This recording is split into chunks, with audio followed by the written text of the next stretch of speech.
menjelaskan tugas UAS aku di salah satu matkul pengantar perpustakaan, kearsipan, dan dokumentasi.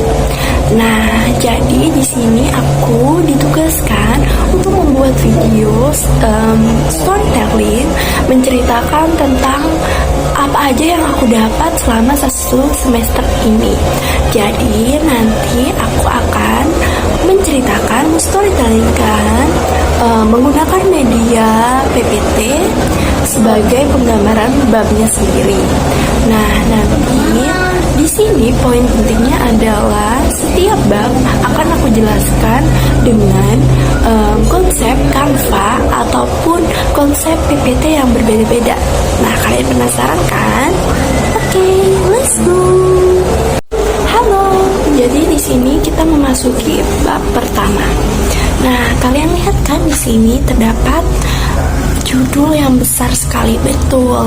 Tulisannya yaitu tentang pengantar perpustakaan, kearsipan, dan dokumentasi.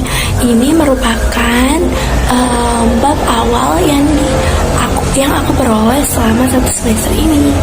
Oke, kita lanjut. Nah, yang pertama kita akan memasuki materi apa ya? Betul sekali, kita akan memasuki materi tentang objek material dan objek formal. Saat kita mempelajari suatu ilmu, sebenarnya nih kita selalu berhadapan dengan dua hal utama, yaitu objek material dan objek formal. Objek material menjawab pertanyaan apa yang dipelajari. Ini adalah hal utama yang menjadi fokus sebuah ilmu. Bisa berupa benda, peristiwa, ataupun fenomena. Jadi, ketika sebuah ilmu dibahas, objek material menunjukkan apa yang sedang dikaji oleh ilmu tersebut. Setelah mengetahui apa yang dipelajari, muncul pertanyaan berikutnya, yaitu dilihat dari sisi apa. Nah, disinilah objek formal berperan. Objek formal menjelaskan sudut pandang atau cara pendekatan yang digunakan untuk mengkaji objek material tadi. Dengan sudut pandang ini, suatu ilmu memiliki ciri khas dan berbeda dari ilmu yang lain. Meskipun bisa saja mempelajari objek yang sama. Dengan kata lain, objek material menentukan isi kajian, sedangkan objek formal menentukan cara melihat dan membahas kajian tersebut. Nah, kita lanjut nih berikutnya, yaitu di sini terdapat 3 arah poin. Apa aja ya? Perpustakaan hadir sebagai tempat yang menyediakan berbagai sumber informasi untuk semua orang. Informasi yang ada diolah agar mudah dicari dan digunakan untuk belajar, penelitian, dan juga menambah wawasan nih. Dokumentasi itu apa ya? Dokumentasi bergerak lebih spesifik. Informasi yang dikumpulkan dipilih sesuai kebutuhan tertentu, seperti laporan dan hasil penelitian, lalu disajikan secara mendalam untuk mendukung kegiatan akademik ataupun kelembagaan. Nah, kalau kearsipan berbeda lagi nih. Fokusnya adalah menyimpan arsip resmi yang lahir dari aktivitas lembaga. Arsip juga dijaga karena memiliki nilai hukum dan juga administrasi, sehingga penggunanya lebih terbatas. Nah, itu tadi penjelasan tentang 3 poin penting yang dibahas dalam semester ini. Nah, di sini ada foto screenshotan tentang materi yang diberikan oleh Bapak Arwin tentang salah satu orang yang ahli dalam bidang perpustakaan ini.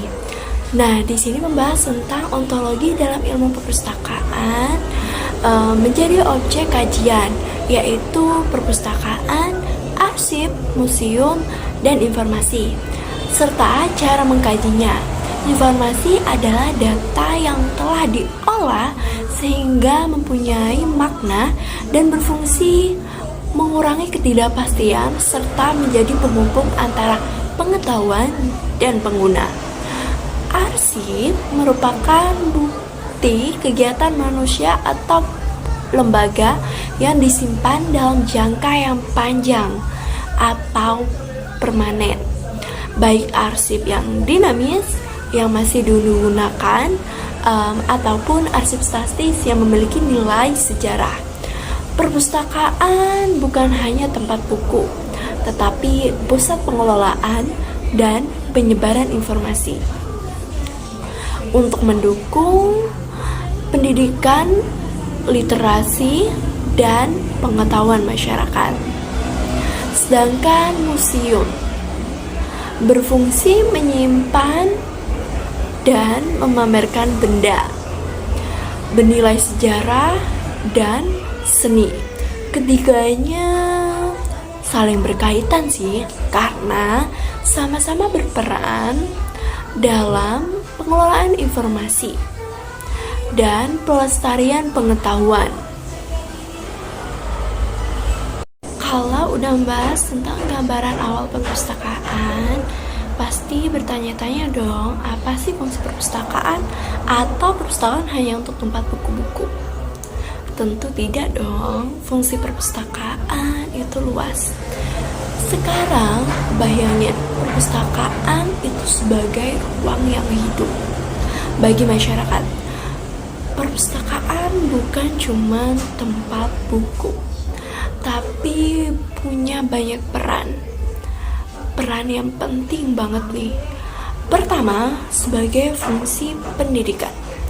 Perpustakaan membantu siapapun belajar secara mandiri, kapan saja, tanpa batas ruang kelas. Kedua, sebagai fungsi penelitian.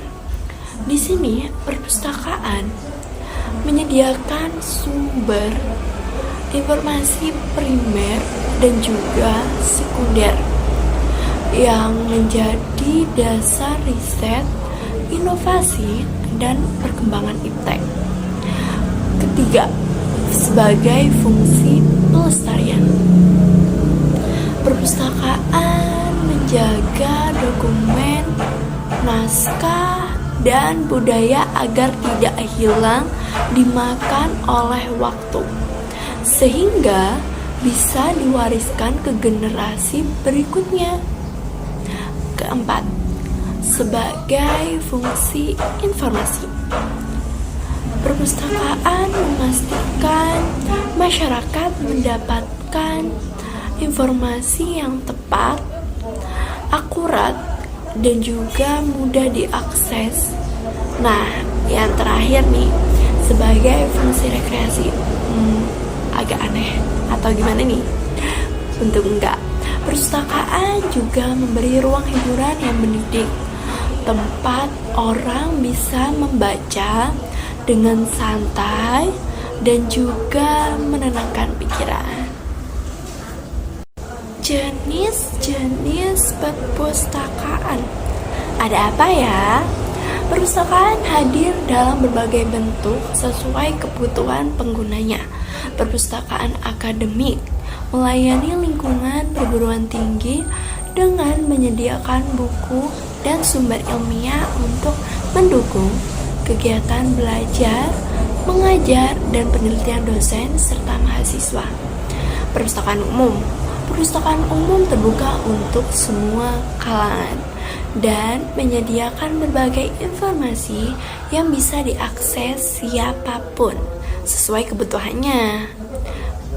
Nah, yang ketiga, perpustakaan sekolah. fokus melayani siswa dan guru dengan koleksi yang mendukung proses belajar mengajar di sekolahan nih. Lalu sementara itu perpustakaan khusus, mungkin ini jarang ada yang tahu. Perpustakaan khusus melayani kebutuhan informasi tertentu dengan koleksi yang lebih spesifik dan juga terbatas sesuai bidang atau lembaga tersebut. Nah, untuk perpustakaan khusus ini memang jarang orang tahu karena dia itu lebih berfokus kepada satu lembaga. Contoh seperti perpustakaan Kementerian Pertanian. Nah, untuk buku-buku yang dikoleksi juga berhubungan dengan pertanian nih. Teori Ranganathan 2006, The Five Laws of Library Science. Apa aja ya? 1. Books are for us. Hukum pertama menegaskan bahwa buku dan informasi diciptakan untuk digunakan, bukan hanya disimpan. Perpustakaan tidak boleh menjadi tempat penyimpanan yang pasif nih, tetapi harus memastikan koleksi benar-benar dapat dimanfaatkan oleh penggunanya. 2. Every reader his or her book. Di sini setiap pemustaka datang kan dengan kebutuhan yang berbeda-beda ya. Karena itu nih, perpustakaan harus menyediakan koleksi yang beragam agar setiap orang bisa menemukan informasi yang sesuai dengan minat yang mereka butuhkan. Ketiga, every book its reader. Sebaliknya, setiap buku atau koleksi yang dimiliki oleh perpustakaan juga harus bisa menemukan pembacanya. Ini berarti perpustakaan perlu mengelola koleksi dengan baik agar informasi tidak terbengkalai dan tetap relevan bagi penggunanya. 4. Save the time of the reader.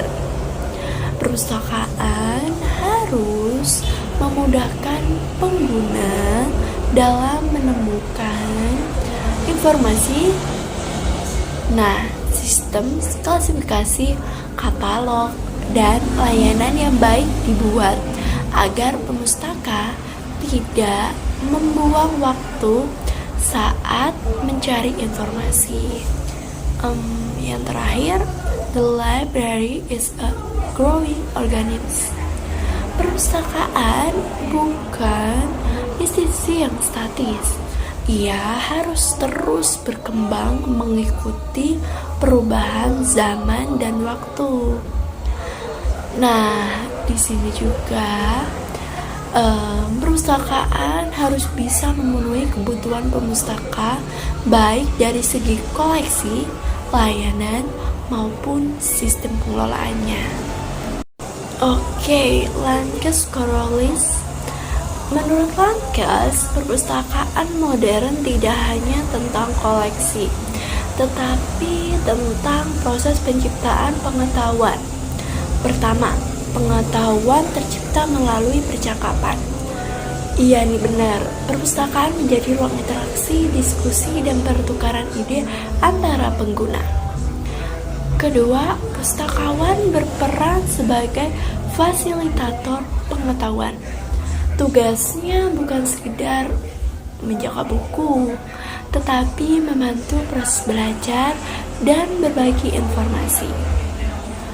Ketiga, perpustakaan bukan hanya institusi, tetapi platform bagi komunitas untuk terlibat dan berkolaborasi dalam menciptakan pengetahuan.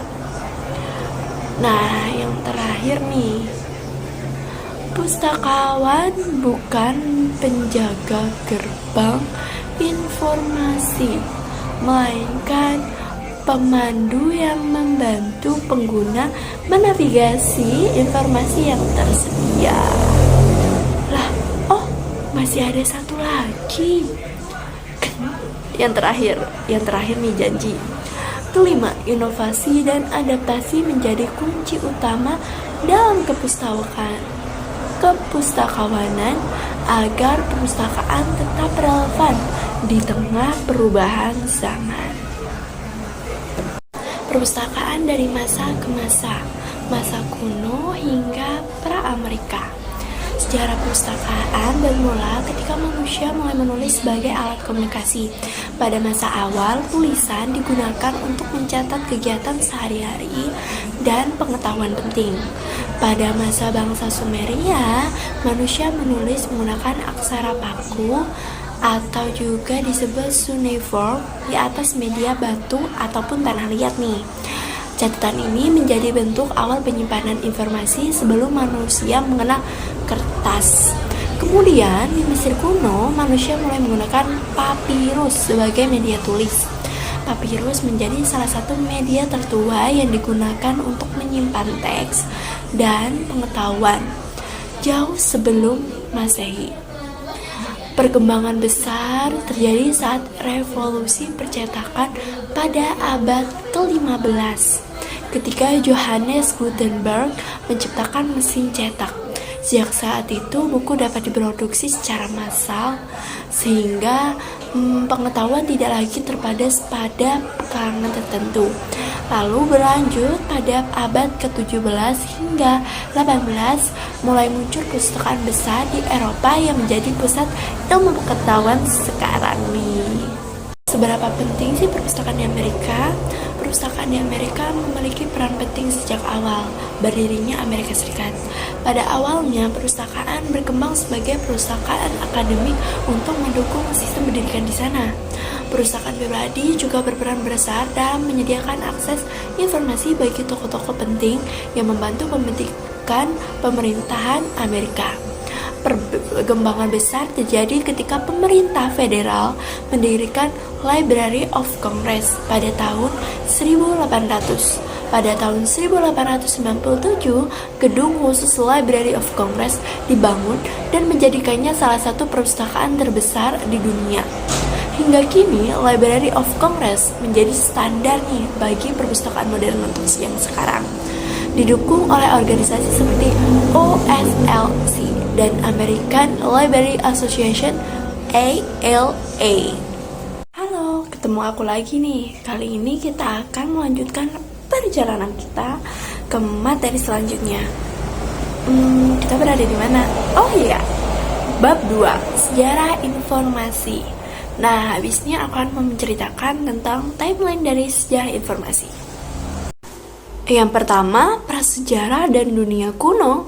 Oke, pada awal peradaban manusia, informasi belum ditulis seperti sekarang ini. Manusia menyampaikan pengetahuan secara lisan, lalu mulai menggambarkannya melalui lukisan di gua dan simbol-simbol yang sederhana.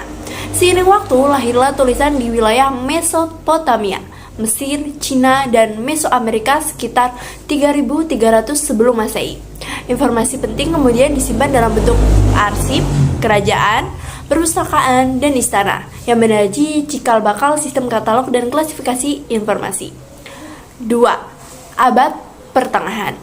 Pada tahun 477 sampai 1453 memasuki abad pertengahan, manuskrip berkodeks menjadi bentuk utama dokumen tertulis.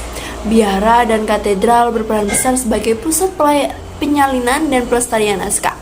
Di dunia Islam, kegiatan penerjemahan dan produksi ilmu berkembang pesat, terutama di Bait al-Hikmah di Baghdad.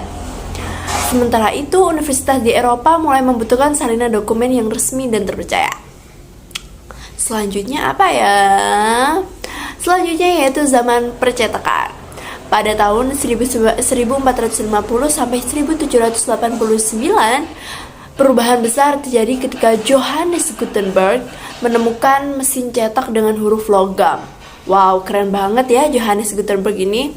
Percetakan memungkinkan buku diproduksi secara massal dan cepat, sehingga memicu ledakan informasi. Pertama dalam sejarah, pada masa ini mulai muncul katalog modern, bibliografi, dan karya referensi besar, seperti ensiklopedia dan kamus. Perpustakaan nasional pun mulai didirikan sebagai pusat penyimpanan pengetahuan.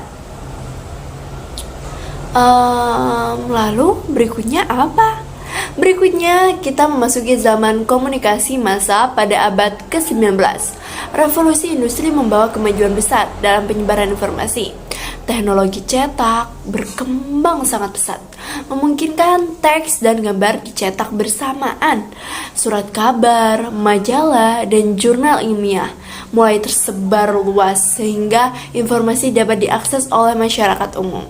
Informasi tidak lagi terbatas, tetapi menjangkau halayak yang jauh lebih luas. Nah, ini akan memasuki timeline terakhir nih, yaitu zaman dokumentasi. Abad ke-20 sampai sekarang ini nih. Di era modern, informasi tidak hanya berbentuk teks, tetapi juga foto, film, rekaman suara, dan juga video. Proses dokumentasi menjadi semakin mekanis dengan sistem pengindeksan dan komputer digital. Semua format informasi mulai terintegrasi dalam bentuk digital. Internet dan media sosial kemudian mengubah cara manusia mengakses, menyimpan, menyebarkan informasi, dan menjadi dasar dari ilmu informasi modern sendiri. Sejarah informasi akhirnya menunjukkan bahwa perkembangan informasi selalu dipengaruhi oleh teknologi, masyarakat, dan kebutuhan manusia itu sendiri. Perjalanannya tidak berjalan lurus, tetapi saling berkaitan dan terus berkembang. Dengan memahami sejarah ini, kita dapat lebih siap menghadapi masa depan informasi. Oke, kita bakal lanjut ke yang ketiga, atau juga bab 3. Tentang apa ya bab 3? Udah kelihatan ya? Benar. Bab 3 kita akan membahas tentang filsafat informasi. Nanti aku akan menjelasin tentang filsafat informasi yang selama ini aku pelajarin di mata kuliah pengantar perpustakaan, dokumentasi, dan kearsipan. Bayangin nih perpustakaan di era digital. Dulu ilmu perpustakaan berfokus pada pengelolaan buku dan koleksi secara teknis, tetapi kini informasi hadir di mana-mana, di ponsel, media sosial, dan sistem digital. Disinilah informasi berperan, bukan hanya mengatur informasi, tetapi memahami bagaimana manusia mencari, menilai, menggunakan, serta menjaga informasi di tengah perkembangan teknologi. Sayangnya, di Indonesia informasi masih sering dianggap pelengkap ilmu perpustakaan. Padahal ya, tantangan zaman justru menuntut pendekatan yang lintas disiplin, dekat dengan perilaku manusia, teknologi, etika, dan keamanan data itu sendiri. Karena itu, ilmu informasi perlu dipandang sebagai disiplin mandiri agar mampu membantu masyarakat memanfaatkan informasi secara cerdas dan bertanggung jawab di era digital ini. Nah, itu merupakan salah satu pembahasan dari 2 jurnal di atas ini, foto 2 ini yang diberikan oleh Bapak Arwin kepada kami. Yang kita bahas adalah fokus utama. Philosophy of Information mengajak kita mengubah cara pandang, bukan lagi bertanya apa yang kita ketahui, tapi apa itu informasi. Informasi dipahami sebagai sesuatu yang membentuk makna dan pengetahuan manusia. Karena itu, para pemikir membahas informasi bukan hanya dari jumlahnya, tetapi juga dari makna dan perannya dalam menghasilkan pengetahuan. Fokus utamanya adalah memahami informasi sebagai dasar dari cara manusia berpikir dan memahami realitas. Kedua, ciri umum Philosophy of Information.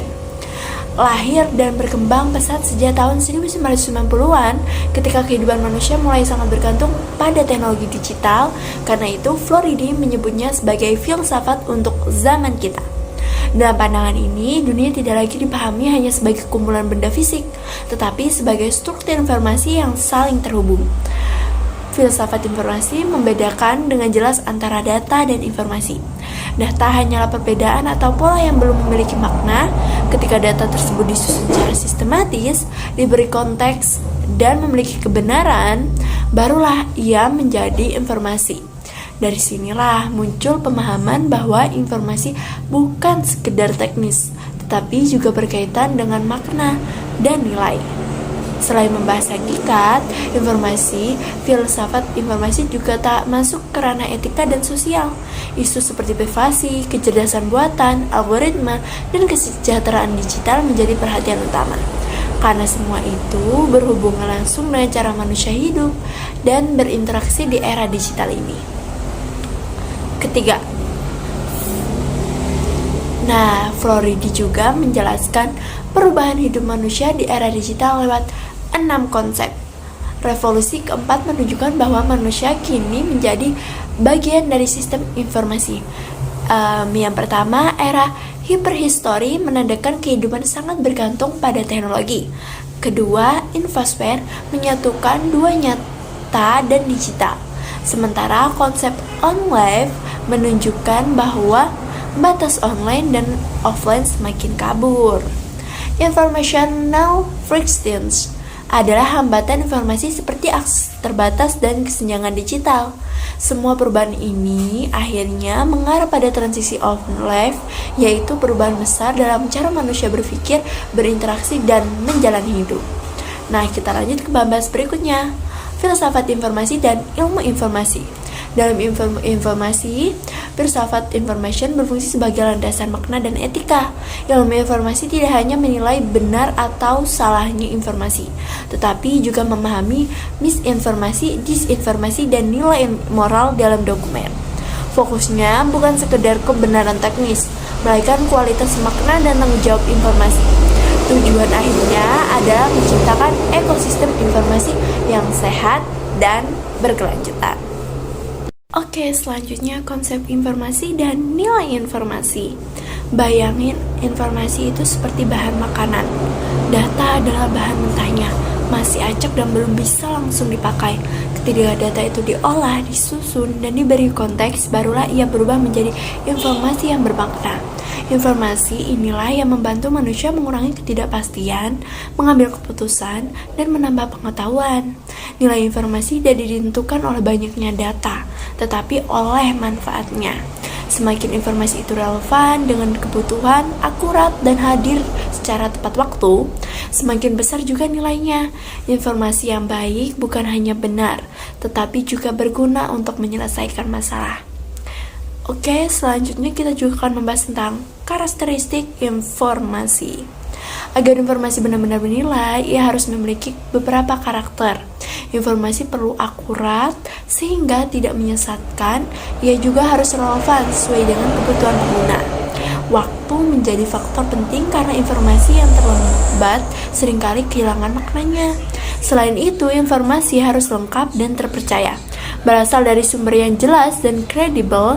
Terakhir, informasi yang baik bersifat konsisten dan terukur, artinya tidak bertentangan dengan informasi lain yang sudah ada dan dapat diuji secara logis atau empiris.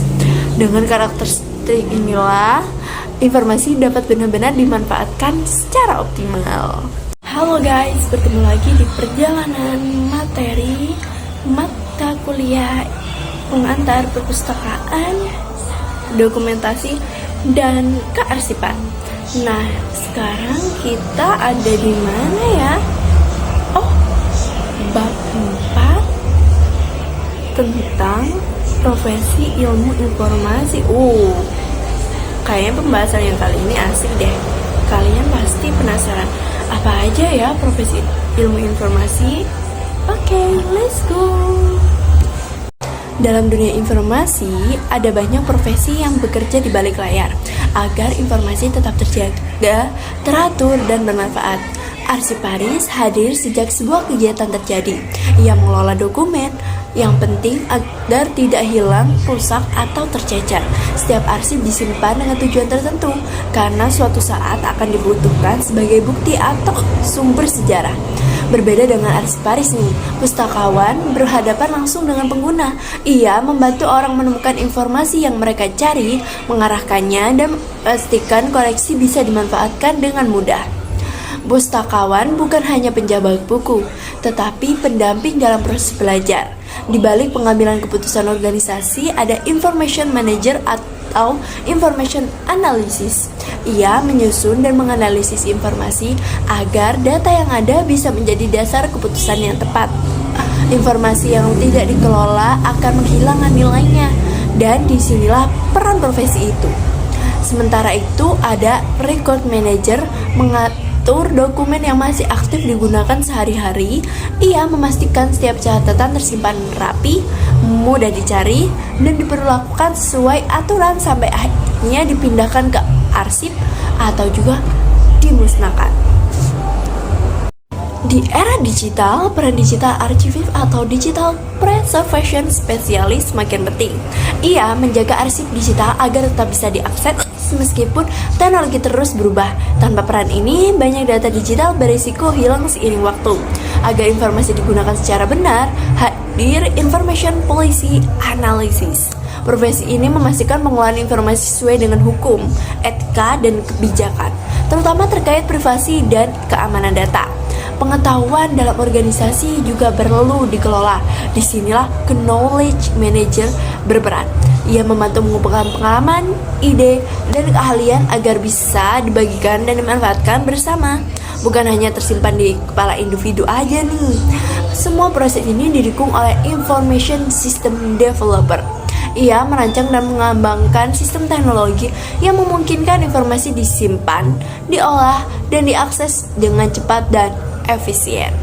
Itu adalah semua dari profesi ilmu informasi. Keren kan? Wah, setelah kita membahas tentang profesi ilmu informasi, kita lanjut ke mana ya ini? Bab 5 tentang kerjasama perpustakaan. Nah, di kerjasama perpustakaan ini kita akan melihat bagaimana sih, apa sih tentang kerjasama perpustakaan itu dan apa yang aku dapetin selama materi kerjasama perpustakaan ini.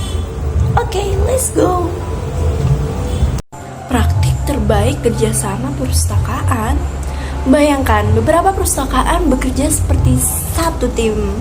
Mereka saling ngobrol dengan tujuan yang sama, saling percaya, saling memanfaatkan teknologi agar kerja lebih cepat.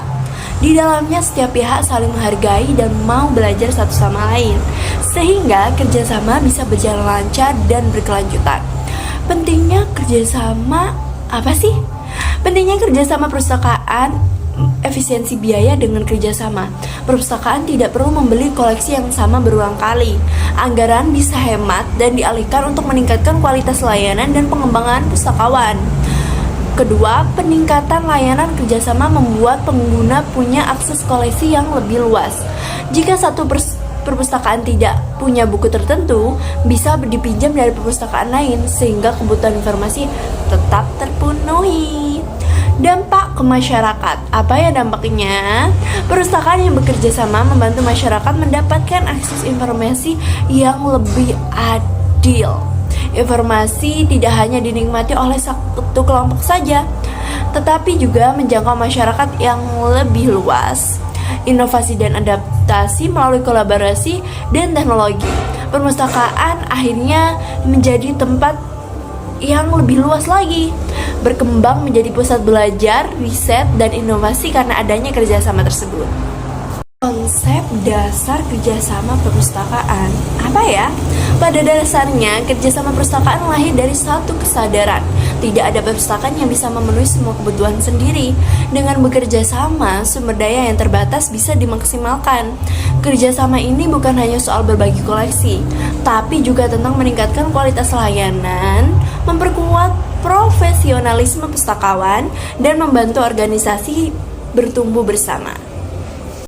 Bentuk-bentuk kerjasama perpustakaan. Akhirnya kita sampai nih di sini. Kerjasama bisa diwujudkan dalam berbagai bentuk.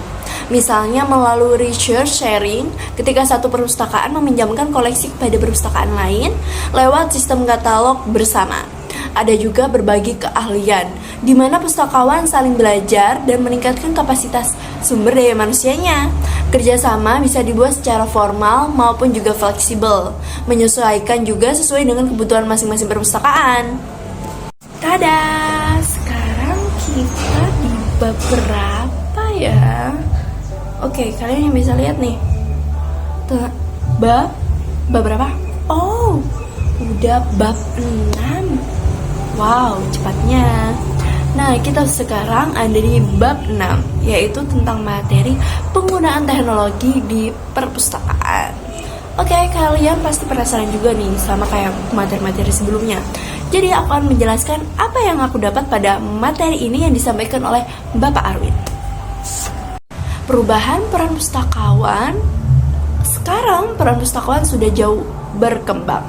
Teknologi menggeser mereka dari yang dulunya fokusnya hanya mengelola fisik koleksi, sekarang menjadi arsitek informasi. Wow, artinya mereka kini lebih banyak berperan sebagai fasilitator yang melatih kecakapan digital dan mendampingi proses penelitian secara langsung.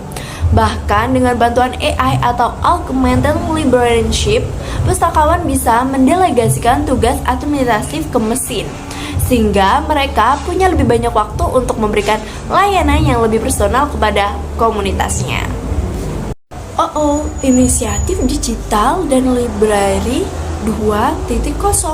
Masuk ke materi library 2.0, perpustakaan bertransformasi menjadi platform yang sangat interaktif.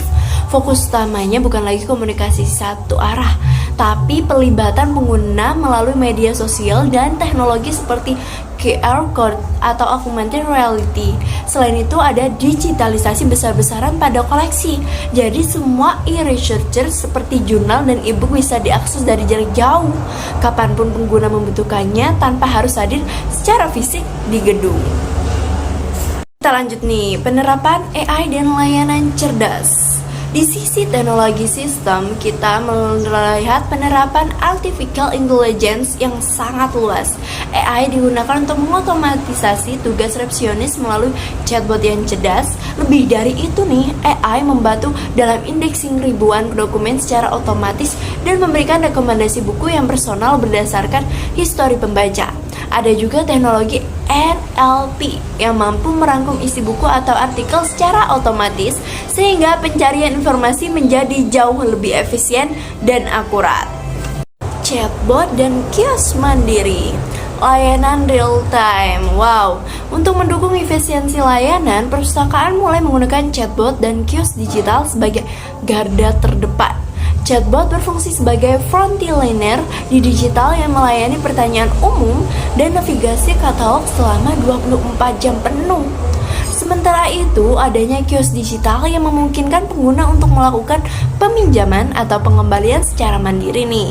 Ini tidak hanya meningkatkan kenyamanan pengguna karena aksesnya lebih fleksibel, tapi juga membantu staf perpustakaan mendistribusikan beban kerja dengan lebih baik.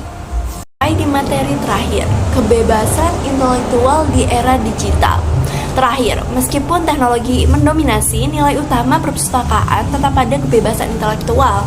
Di era digital ini, pustakawan punya tanggung jawab etis untuk menjaga agar akses informasi tetap terbuka dan inklusif, meskipun ada tekanan sensor atau penghapusan konten daring. Selain itu, perlindungan tetap terhadap data pribadi pengguna menjadi prioritas utama. Perpustakaan harus menjadi tempat yang menjamin bahwa hak-hak individu dan privasi mereka tetap terlindungi di tengah pengawasan digital. Nah, kita udah selesai nih dari semua materi yang dibahas tentang penggunaan teknologi di perpustakaan. Kita akan lanjut ke materi selanjutnya, jadi tunggu. Hai, kalian pasti dari materi sebelumnya tentang penggunaan teknologi di perpustakaan. Nah, kali ini kita masuk ke bagian selanjutnya. Apa ya, kalian bisa tebak gak? Tentang hukum-hukum nih. Jadi kita akan membahas tentang hak cipta, sensor, informasi, dan hoax. Ini udah sampai di materi bab 7. Hak cipta dan ketentuan perpustakaan. Bayangkan kalian baru saja selesai menulis buku atau menciptakan lagu. Secara otomatis, hukum langsung melindungi karya kalian tanpa harus ribet daftar ke sana, kemari. Inilah yang disebut prinsip deklaratif. Namun, hukum kita juga punya sisi sosial nih. Contohnya di perpustakaan, mereka diberikan izin khusus oleh undang-undang untuk mengadakan karya kalian maksimal 1 salinan saja. Tujuannya mulia, untuk menjaga agar karya tersebut tidak hilang dimakan usia. atau juga disebut preservasi, dan bisa dipelajari oleh pengunjung antar perpustakaan secara non-komersial. Bagus kan? Pelanggaran hak cipta dan penegakan hukum. Sayangnya masih banyak orang yang memanfaatkan kemudahan teknologi nih untuk menjual buku bajakan di e-commerce. Ini bukan cuma soal kerugian uang, tapi mematikan semangat penulis untuk berkarya. Pemerintah sebenarnya punya pedang untuk memblokir situs-situs bajakan ini melalui Kemenkominfo. Tapi masalah utamanya ada dua. Terkadang aparat kita belum sepenuhnya paham teknisnya. Dan yang paling sedih nih, masyarakat kita masih sering merasa bahwa membeli barang bajakan itu hal yang lumrah dan bukan sebuah kejahatan. Pelanggaran UIT dan kejahatan cyber. Dunia digital juga menyimpan bahaya yang lebih sistematis. Sekarang penjahat tidak perlu lagi datang merampok rumah. Mereka cukup meretas data dari lembaga pendaftaran tanah, lalu memalsukan dokumen digital untuk mengambil alih aset properti seseorang. Kenapa ini sulit ditangani? Karena di dunia maya, membuktikan siapa sebenarnya orang di balik layar yang memalsukan teks atau dokumen itu jauh lebih rumit daripada menangkap pencuri di dunia nyata. Fenomena hoax di masyarakat. Terakhir kita bicara soal hoax. Hoax itu seringkali adalah anak kandung dari pelanggaran hak cipta. Misalnya, foto orang lain diambil tanpa izin, lalu diberi narasi palsu untuk membohongi publik. Contoh nyatanya saat pandemi COVID-19, ada ribuan hoax yang beredar. Ini berbahaya karena bukan hanya soal salah informasi, tapi bisa menciptakan ketakutan massal. Di sini hukum tegas jika sebuah konten sudah mengganggu keamanan negara atau melanggar kesusilaan. Itu bukan lagi sekedar informasi, tapi pelanggaran hukum yang serius. Nah, kita sebagai masyarakat harus bisa memilah ya tentang mana yang benar dan mana yang hanya sekedar hoax. Waduh, gak kerasa ya kita udah sampai di bab 8 materi terakhir, yaitu tentang masyarakat informasi. Nah, di masyarakat informasi ini nanti juga akan terhubung tentang salah satu fenomena dari pelanggaran hak cipta nih. Jadi kalian jangan lupa stay tune. Apa itu masyarakat informasi? Masyarakat informasi ditandai dengan pergeseran besar di mana aktivitas utama manusia kini berpusat pada pengolahan dan manipulasi data. Di era ini, informasi bukan lagi sekedar pelengkap, melainkan komoditas ekonomi utama. Teknologi digital memungkinkan pertukaran data terjadi secara instan tanpa hambatan geografis, sehingga siapapun yang menguasai akses informasi akan memiliki kendali lebih besar dalam ekosistem global saat ini. Ciri utama dan peran teknologi. Terdapat 3 ciri dominan dalam masyarakat informasi nih. Pertama, adanya tingginya aksesibilitas, di mana internet meruntuhkan sekat informasi. Kedua, kita bergerak ke arah ekonomi berbasis pengetahuan, yang artinya nilai suatu pekerjaan lebih banyak ditentukan oleh kreativitas dan pengolahan data. Terakhir, munculnya ruang publik baru melalui interaksi digital yang memungkinkan setiap individu menjadi produsen informasi sekaligus konsumen secara bersamaan. Apakah di masyarakat informasi terdapat tantangan? Pasti dong. Perkembangan ini membawa tantangan yang serius. Munculnya kesenjangan digital menjadi masalah karena tidak semua lapisan masyarakat memiliki literasi informasi yang sama. Selain itu, keamanan privasi menjadi sangat rentan karena data pribadi kini menjadi aset yang rawan diperjualbelikan. Kita juga dihadapkan pada fenomena information overload, di mana banjirnya informasi justru mempersulit kita dalam memvalidasi atau membenarkan kebenaran dari data di tengah maraknya hoax yang sekarang terjadi. Oke, yang terakhir, hubungan masyarakat informasi dengan pelanggaran hak cipta. Hubungan antara masyarakat informasi dan pelanggaran hak cipta sangatlah erat, namun juga kompleks nih. Di satu sisi, teknologi memudahkan kita untuk berbagi, namun di sisi lain, fitur digital seperti duplikasi instan dan anonimitas memicu tingginya angka pembajakan konten, karena informasi terasa sangat bebas di internet. Seringkali terjadi penurunan etika di mana hak eksklusif pencipta diabaikan. Oleh karena itu, di tengah arus informasi yang masif ini, keberadaan UU Hak Cipta dan UU ITE menjadi instrumen hukum yang krusial untuk melindungi hak moral dan ekonomi para kreator dari penyalahgunaan digital.